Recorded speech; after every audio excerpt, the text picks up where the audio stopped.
اللہ کر دے، قوت عشق سے ہر پست کو بالا کر دے، دہر میں اسم محمد سے اجالا کر دے۔ خالق کائنات نے پیارے آقا علیہ الصلوۃ والسلام کو اس روئے زمین پر اس لیے بھیجا ہے کہ اس کو روشن کر دیا جائے، اس کو منور کر دیا جائے، آپ کا نور جو ہے وہ پوری دنیا میں بخیر دیا جائے۔ خالق کائنات نے پیارے آقا علیہ الصلوۃ والسلام کو مبعوث اس لیے کیا ہے کہ میری ربوبیت جو ہے وہ ظاہر ہو، میرا رب ہونا ظاہر ہو جائے، ورنہ ہماری جو عبادتیں ہیں، ہماری جو ریاضتیں ہیں، ہمارے جو تقوی ہیں، یہ رب کی شان کو بلند نہیں کرتے، بلکہ اس کے ذریعے ہماری شان بلند ہوتی ہے۔ اگر ہم نہ بھی کریں تو رب کی شان میں کمی نہیں ہے، لیکن پیارے مصطفیٰ صلی اللہ علیہ وسلم کی عظمت جب ہم بیان کرتے ہیں،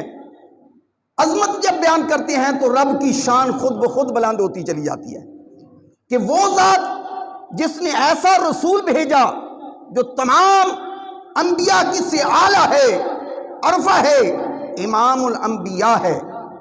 رب کائنات نے 2 جلسے کروائے، اور تیسرا جلسہ جو ہے وہ قیامت کے روز، قیامت کے بعد جب لوگ جنت میں چلے جائیں گے، جہنمی جہنم میں جائیں گے، پھر ہوگا۔ پہلے جلسے میں پوچھا کہ الستو بربکم، تمہارا رب کون ہے؟ جواب دیا مولا تو ہی ہے۔ پھر پیارے آقا علیہ الصلوۃ والسلام کے اقرار کی باری آ گئی، تو رب کائنات نے حکم فرمایا فرشتوں اب انبیاء اکرام کی روحوں کو جمع کرو، اب پاک روحوں کو جمع کرو۔ جب پاک روحیں جمع کر لی گئیں تو خالق کائنات نے پیغام دیا کہ اے انبیاء اکرام کی جماعت، میں آپ کو کتاب دے کر اور حکمت عطا کر کے بھیج دوں، اور پھر میرا رسول آ جائے، ثم جاءکم رسول مصدق لما، میرا رسول آ جائے اور وہ تصدیق بھی کرے، معاکم جو تمہارے پاس ہے، جو تمہارے ساتھ ہے، اس کی تصدیق کرے۔ تو اے انبیاء کرام کی جماعت، پھر میرے رسول کے اوپر ایمان بھی لانا ہے، صرف ایمان کی بات نہیں کی، لا تؤمنون بہ، ضرور ایمان لانا ہے، تاکید کے ساتھ ضرور ایمان لانا ہے۔ اور فرمایا ولا تنصرن، اور ضرور اس کی مدد کرنا ہے۔ رب کائنات نے جب یہ فرما دیا، فرمایا قال اقررتم، کیا تم نے اقرار کیا؟ فرمایا جس نے اقرار کیا اس کے اوپر میرا بھاری ذمہ ہے۔ تو انبیاء کرام نے فرمایا کہ اقررتم، ہم نے اقرار کیا۔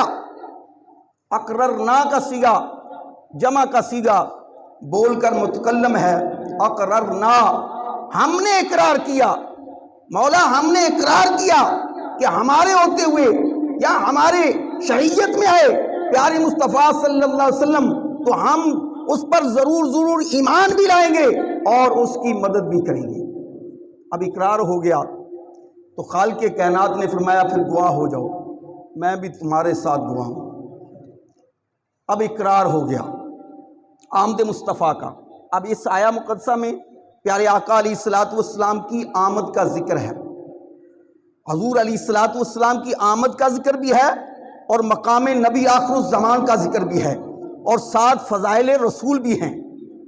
یہ موضوع ہے جلسے کا، اور اللہ عز و جل نے یہ پیغام انبیاء کو دیا، اور پھر انبیاء کرام اپنے اپنے دور کے اندر پیغام جو ہے وہ اپنی امت کو پہنچاتے رہے، اور ساتھ ان سے اقرار بھی کرواتے رہے کہ آپ جب بھی پیارے آقا علیہ الصلوۃ والسلام آئیں تو ان کی مدد بھی کرنا ہے، ان کے اوپر ایمان بھی لانا ہے۔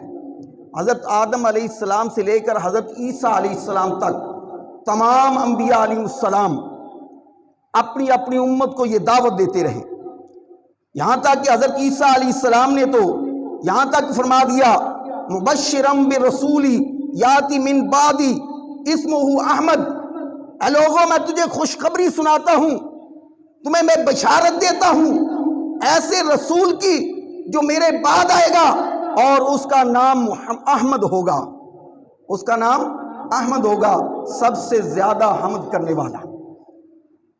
یہ آسمانوں پر پیارے آقا علیہ السلام کا نام احمد ہے۔ تو یہ حضرت عیسیٰ علیہ السلام خوشخبری سنا رہے ہیں اپنی قوم کو، جو بھی نبی آیا اس نے اپنی قوم کو خوشخبری سنائی۔ اور پیارے آقا علیہ السلام جب تشریف لائے تو اس وقت ہر چیز نے خوشی منائی، ہر چیز نے خوشی منائی، ایک دوسرے کو مبارکباد دی۔ مبارکباد کیوں نہ دیتے؟ کیونکہ آخر الزمان نبی آئے ہیں، وہ نبی آئے ہیں جو بے سہاروں کے سہارا ہیں، وہ نبی آئے ہیں جو یتیموں کے والی ہیں، غریبوں کے حامی ہیں، وہ نبی آئے ہیں۔ اب کون مبارک نہ دے؟ جانوروں کو بھی پتا تھا کہ ہماری مشکل کو یہ حل کرنے کے لیے آئے ہیں۔ جب بھی کسی جانور کو بھی کوئی مسئلہ ہوتا تو وہ بھی حضور سے شکایت کرتا، مالک کی شکایت کرتا کہ یہ مجھے چارہ کم دیتا ہے، کام مجھ سے زیادہ لیتا ہے، شکایت کرتا۔ اور پیارے آقا علیہ السلام اس کی شکایت پر اس کے مالک کو بلاتے اور پھر اس کو حکم سناتے کہ یہ اونٹ جو ہے، یہ جانور جو ہے، یہ شکایت کر رہا ہے آپ کی، آپ اس کو چارہ کم دیتے ہیں اور کام زیادہ لیتے ہیں۔ تو عرض کہ یا رسول اللہ صلی اللہ علیہ وسلم آج کے بعد ایسا نہیں ہوگا۔ تو یہ ہے رسول صلی اللہ علیہ وسلم، یہ ہے ہمارے رسول، یہ ہے ہمارے رسول صلی اللہ علیہ وسلم۔ حضرت موسیٰ علیہ السلام کی قوم، پیارے آقا علیہ السلام جب مدینہ طیبہ گئے، آپ تشریف لے گئے، تو اس وقت وہ قوم روزہ رکھتی تھی۔ پوچھا یہ روزہ کیوں رکھتے ہیں؟ کہا کہ اس دن حضرت موسیٰ علیہ السلام کو اللہ عز و جل نے اور اس کی قوم کو نجات دی تھی فرعونیوں سے، اس لیے ہم روزہ رکھتے ہیں۔ پیارے آقا علیہ السلام نے فرمایا ہم اس سے زیادہ ماننے والے ہیں، ان سے ہم زیادہ ماننے والے ہیں، کیونکہ ہمارے بھائی تھے۔ تو پیارے آقا علیہ السلام نے فرمایا کہ روزہ رکھو۔ یہ پیارے آقا علیہ السلام ہمارے رسول ہیں، اور جس کے رسول ہوتے ہیں وہی خوشی مناتا ہے۔ حضرت عیسیٰ علیہ السلام آئے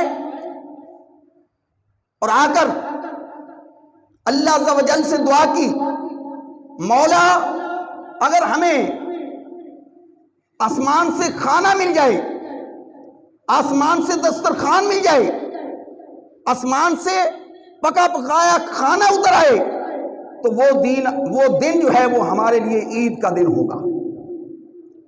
کھانا اترے تو حضرت عیسیٰ علیہ السلام فرماتے ہیں کہ وہ عید کا دن ہوگا۔ کھانا اترے تو عید کا دن ہوگا، اور جس دن وہ کھانے تقسیم کرنے والا ہی آ جائے، جس دن وہ رحمتیں بانٹنے والا آ جائے، جس دن وہ خوشیاں تقسیم کرنے والا آ جائے، دلوں کو خوش کرنے والا آ جائے، دلوں کو بہاریں دینے والا آ جائے، اس دن تو پھر ہمارا حق بنتا ہے نا خوشی منانا۔ یہ پیارے آقا علیہ السلام کی آمد کی محفل ہے۔ تو بس میں یہ زیادہ ٹائم ہو گیا، دعا ہے اللہ رب العزت ہم سب کو